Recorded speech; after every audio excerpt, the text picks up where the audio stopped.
Hey guys, what's going on? It's the Interior Auto Mechanic. Today I'm doing a little bit of a product review. I've been putting off buying this for quite some time, and I finally squeezed the trigger. Actually, my girlfriend got it for me for my birthday, so I can't really say that I squeezed the trigger on it, but finally ended up getting one of these. Now you might say, why do you need this? Most cars have tachs, most cars have speedometers, all this stuff.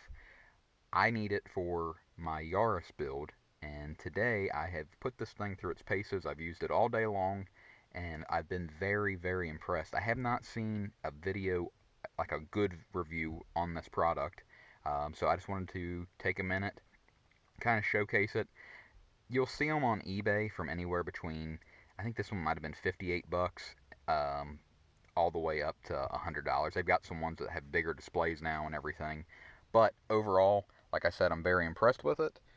You're going to end up getting this little gauge pod right here. You're going to get this. It's just the OBD2. It plugs right into your OBD2 port. And then this plugs into the back of this piece here. This is for an update if you need to update it at all, which they didn't include any information as far as how to update it.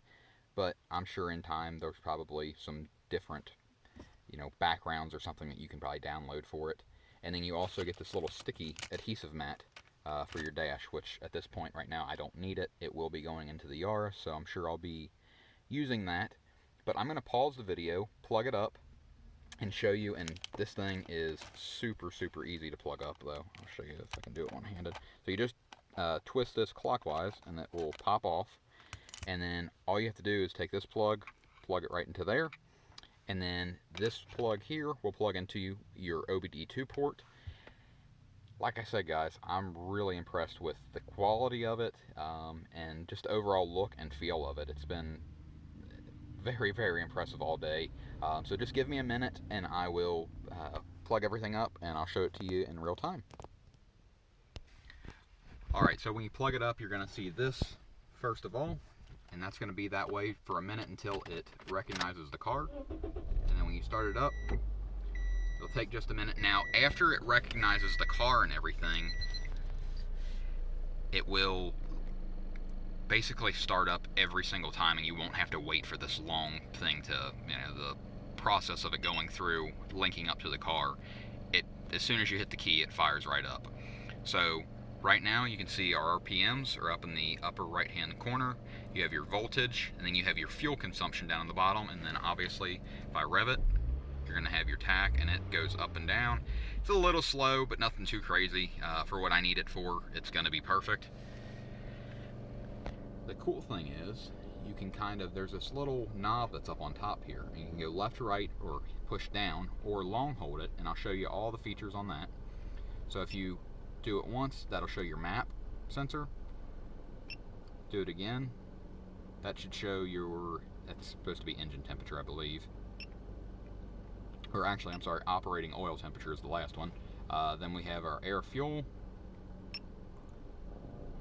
TCP, I don't know, I'll have to look that one up. I should probably know that off the top of my head, but it's not ringing any bells. Throttle, maybe? Let's see here. No, it's not doing nothing. Anywho, you can bump these around, and you can change them as far as which locations on which one. Obviously, if this car doesn't have a turbo, but if it did, it would be, you could put it wherever. Your time, voltage, obviously dead center, distance, and like I said, you can just flip through these and put them to whatever you want. And then if you push down on it, it will take you to the next one. Again, pretty cool. This one doesn't have as much stuff that you can change around on, but still pretty neat. Does what it's supposed to do. Push it again, get one a little sportier. Same deal, move this around, click it over, click it left, click it right. You can change stuff all throughout. Show your speed right in dead center. Again, same thing, you can change up at the top. I really like the first one the best for everyday driving. It just was a real easy readout. This is also good with these Yarises. This is an XA that this is on. Also on XBs. A lot of Toyotas and Hondas don't have a true temperature gauge anymore. It just has this little light that comes on and will tell you if it's overheating or not. It's a red light that would come on, and this here lets you keep an eye on your temperatures and everything. And from what I've seen, everything has been very accurate.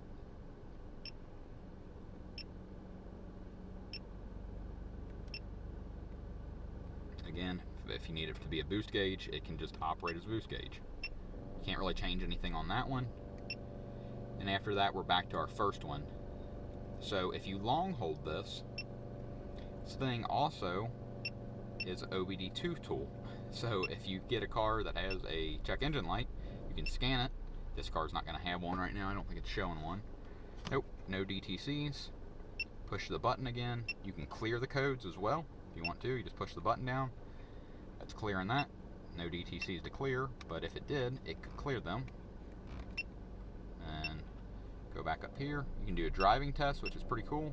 That's your basically 0 to 60 time, and then also your brake test. I would say from 60. I have not done that one. Oh, if I can get my finger to do it, there we go. After that, you can go to settings. You can change all this different stuff. I mean, there is just tons of stuff to change. You can mess with. You can adjust. If any of the gauges are off just a little bit, you can change all that. Or adjust it, I should say, not change it. But let's say if it's a mile per hour off from your car, you can adjust that. Data stream will show everything on the car, and there's a long laundry list of everything that this can go through. I'm not going to go through all of it because I don't really feel like going through it all. But yeah, overall, like I said, just daily driving with this thing has been really, really cool. I wanted to get one of these last year before COVID hit and everything, and obviously kind of put that off because there was no sense in it. I was going to get it for track purposes because finding a Yaris speedometer with a tachometer for a 5-speed hatchback is pretty hard.